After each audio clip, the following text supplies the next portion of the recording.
Hey, Tom, when a buyer comes to us and asks, what type of home will fit my budget? What's the best way to answer that? Sure, and that is a great question.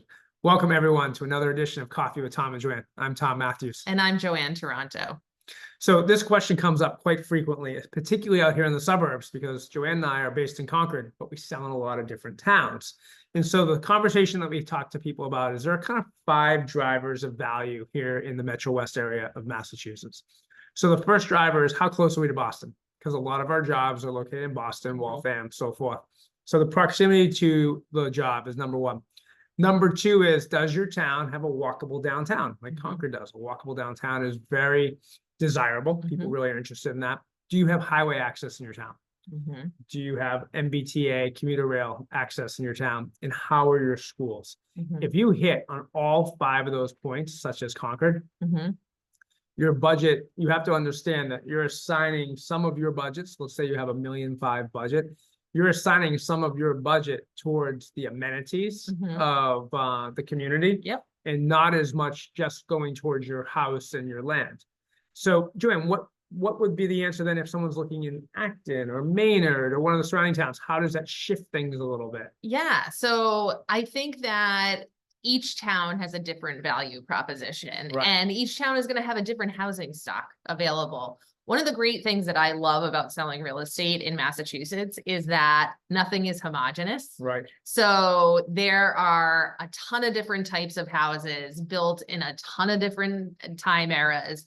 And depending on what you like and what your style is, you might be able to find something that really suits your personality and not just your life needs.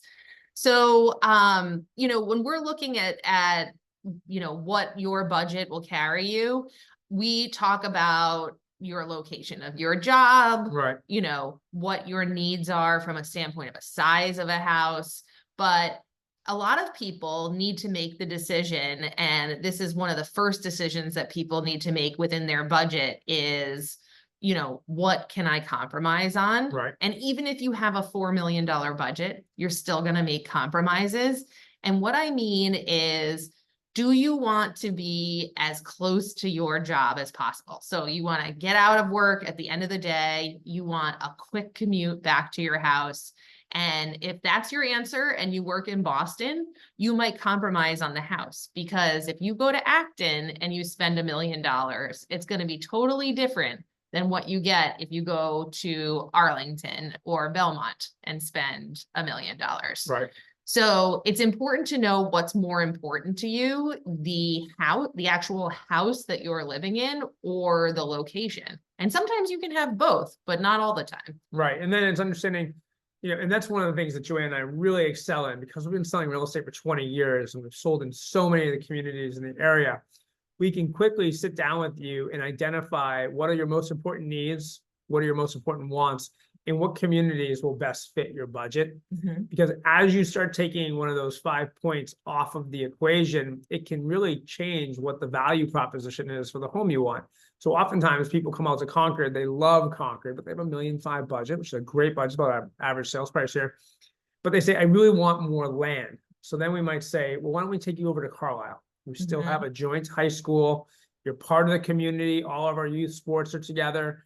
But here, because you don't have a walkable downtown, you don't have direct highway access, you don't have direct MBTA access, all of a sudden you have a lot more availability of that budget to go towards the house than towards those amenities. And that shift in that value proposition can be, for some people, exactly what they want.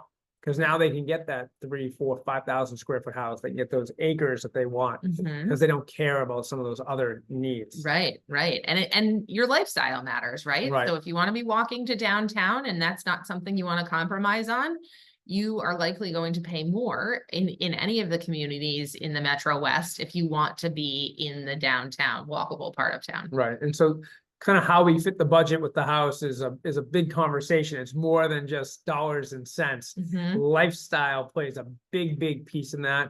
Life plans and so forth. So if you're a family and you already have 2 kids, and maybe you are thinking that more kids are on the horizon, buying a 3-bedroom house may not be the right thing for you to do. You may be looking at just 4 bedrooms and more, because if you want to add to your family, nothing's worse than outgrowing your space before you're ready to move. Right. Yeah, that's a big compromise. We have more kids than bedrooms. So. But this is just another great topic that we wanted to address here at Coffee with Tom and Joanne.